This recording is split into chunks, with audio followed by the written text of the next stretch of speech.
Hi Scorpio, thanks for joining me for your July 2017 forecast for the month.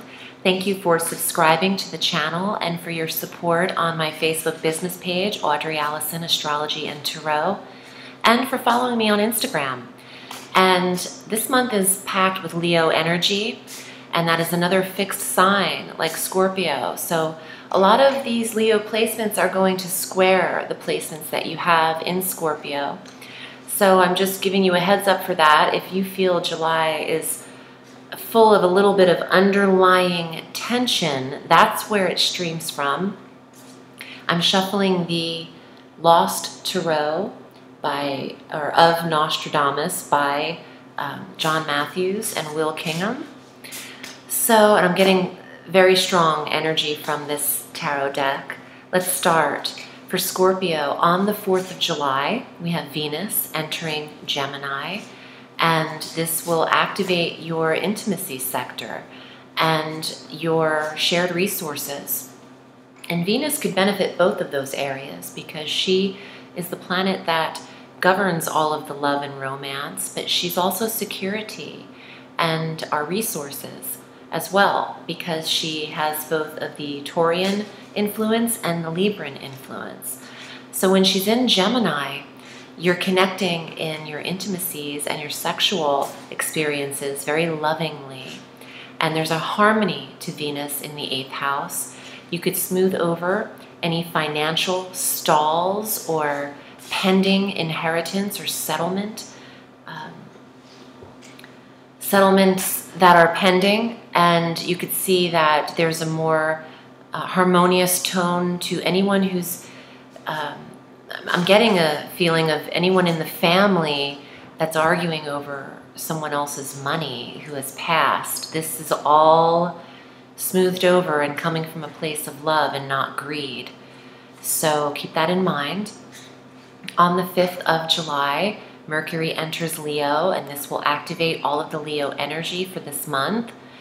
And this is impacting the career, and that's where I feel Scorpio will feel the tension. It's not the relationship, it's career and work and the status of where Scorpio wants to see themselves, the pinnacle of your success. It might be frustrating trying to get there. I might pull some 9 of Swords or 5 of Wands energy, 7 of Wands energy I'm getting, maybe even 9 of Wands. We'll see what comes up for Scorpio here, but I'll be shuffling through the whole forecast in case you hear it. But Mercury in the 10th will help you analyze the career. And if you need any details and information regarding the 10th house, you've got it with Mercury direct here. This is also great for interviewing for higher promotions in the career when Mercury is in the 10th, from the 5th of July through the 25th of July. On the 9th, we have our full moon, and the same as June on the 9th. So that's at 17 degrees of Capricorn. And there's closure and an awareness in the sector that connects you with your siblings, the sector that governs your local neighborhoods and the area that you live around, local environments. And there could be a closure or an end to the vehicle. The maintenance might be more troublesome than it would be just to get a new car, is what I'm getting. Might get the Chariot upside down for you. Full moon in the 3rd could also see an awareness to, or an ending or closure to a form of study or schooling for Scorpio. It could also see, I want to say, you getting out of the local area. Maybe you're day tripping is the word I'll use. Seeing a new environment that's close to you, but not just exactly where you are. On the 20th, we'll have Mars entering Leo, where he'll be conjunct Mercury. On the 20th, Mars enters Leo, and on the 22nd, the Sun enters Leo. And this year, it's the career that has a fiery catalyst energy, And I say catalyst too because on the 23rd, we have our new moon at 0 degrees of Leo. So all of this personal planet energy in the 10th house of career could see Scorpio in a completely new designated position around the time of the 23rd, and moving a couple days after that as well, and maybe even within that 28-day lunar period. But this is the initiating day, the 23rd, for career development and status, name change, title change for Scorpio. And it doesn't come effortlessly, I have to say. This will come with a little bit of discomfort, so don't judge the initial stages or decisions about the job. Not everything will make sense until the end of the month. So if your boss, the authority in the 10th house, if the authority figure, Mars, thank you, Mars in the 10th, the male boss figures, the patriarchal, antiquated energies, this could be frustrating for Scorpio, and you will have to you don't climb up the ladder like this, you kind of pinball up it, is the image I'm getting. And that's pretty funny because if you're ever going downhill hiking, that's the way you should zigzag down the mountain, is what I'm getting. So they're saying it's less painful that way on your knees, for your body. So they're saying it's not really a physical thing they're talking about, but when I get clairvoyant visions and I hear things, I put them together and they help explain things to me that way, my guides. So what I'm getting is that it's easier on you in the long run to go this way instead of just going right up to promotion, because when you're promoted that quickly, or if it's that effortless, it can dismantle just as effortlessly. But if there's, if you're maneuvering in your career like a chessboard and you're very calculated and determined, there's longevity to that, is what I'm getting. Now on the 25th, Mercury makes his switch into, or transit into Virgo. And this stimulates a lot of contacts from social clubs, friends, people you haven't heard from in a while. Mercury in the 11th will always bring you phone calls, and always at once. There could be a day where you're like, holy shit, I heard from 4 people that I haven't talked to in a year. That's Mercury in the 11th house. And pardon my French, that happens. Mercury in the 11th could also be going over the details of the membership dues that you're responsible for, and wondering if that's where you need to be rejoining each year. So you're assessing your clubs and the groups that you're affiliated with. Mercury's direct, you'll have no problem deciding which stay and which go. On the 31st, the very last day, Venus has time for one more quick transit into Cancer. Beautiful harmonious placement in your foreign travel sector. Scorpio, the time for you to travel this summer would be beautiful for the 31st of July through mid-August. I think that Venus in the 9th has you attracted to things that are foreign to you, whether that is locations, people, what you're studying, higher certifications, your philosophical belief system, your theology, your legal mindset, or what you believe in politically. Interesting, in the 9th house. But Venus here is a smoothing, aesthetic, harmonious placement. So you will be very attracted to that 9th house of metaphysical, astrology, tarot, all of that's in the 9th house. And I think that Scorpio, the investigator, the quiet, secret investigator, you'll be into that. You'll be into that placement. And, anything that's in water trines you. So Venus in Cancer works very well for Scorpio, not even just aesthetically, but the amount of attracting energy is easily across in the trine, not opposition, but in the trine, it's filtered more effortlessly than in a sextile than it would ever be a square or an opposition. So let's see what's up in the tarot for Scorpio.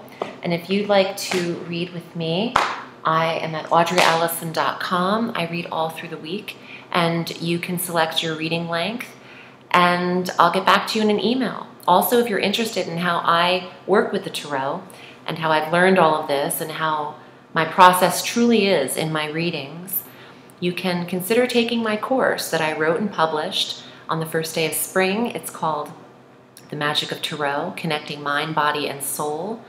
It's the cost of one 30-minute reading, and for that amount, you can receive a 3-week course online, and it's interactive, so you can ask me questions, and I'm having fun in that. So consider that if you're into it. The first card for Scorpio is the 8 of Globes, and this is the 8 of Coins. It's an earth card. It is about money, and it's about those rungs of the ladder and your skill set and what you are being paid to do for a living. The 10th house of career. Wow. Let's see what else comes up. Ooh, this is a very new deck for me, so I haven't seen all of the pictures yet. The Lovers. This is the Lovers card, and this is the card of Gemini in the tarot. Pollux and Castor. I can see them here. Oh, I love that he incorporated the astrology so much into this. Nostradamus is someone I have learned tremendously from reading his quatrains, and he is a prophet. He was a wise, psychic, prophetic writer, and I'm an astrologer. I'm really appreciative of how he ties in my obsession for astrology and tarot into his deck. The Lover's card is the sign of Gemini, but it's about the duality. And some Scorpios have, what I'm getting is you have to put a mask on. I'm getting like a mask on your face in work sometimes, just to get through this stage of promotion. Scorpio deserves promotion, and I think that's why you're starting with this 8 of Coins, very high money card. It's saying you have your skills. You're not the apprentice any longer. You are the master craftsman. And I love using a new tarot deck because it really pushes me as a reader to remember what the true meanings of each card are instead of relying on the depictions and the illustrations of the tarot. But the 8 of Coins contains tremendous skill, and Scorpio has that, so don't settle for less in terms of career, or for anything for that matter. Don't settle for less. Don't get in the habit of doing that, because good luck in 10 years is the kind of thing, you know, if you settle, it just doesn't really ever work out, because you deserve the highest potential, the highest good for yourself. Okay, so I have to think about what every card is because he uses different terminology. The Postulant, which is the 11 of Stars, which would be the Page or Princess of Swords. Stars are air, stars are swords. So the Page of Swords is saying, I've got quick news for you. I've got quick information, and you have to assess this. I have a quick decision to make. I think this is absolutely about career. Someone's going to offer you brand new, 0-degree, 10th house career thing. And I'm also getting this. Thank you. They've designed a role specifically for you. Someone in work, getting a masculine energy. Some Scorpio dude at work has a meeting with a boss who says, we've created this role for you. This is a title that we don't have. And I want to know what you think about it. And if you've been here for 14 years now. Oh, okay, here we go. 14 years now. 14 years. And we've created, and you know how to do that job. You've reached the max cap, a level that you can go with that job you've had for 14 years. So they're actually creating a new role for you, and it's a new title, and you have to decide if you want to take it. That's pretty descriptive, and I love that. Here's some more cards.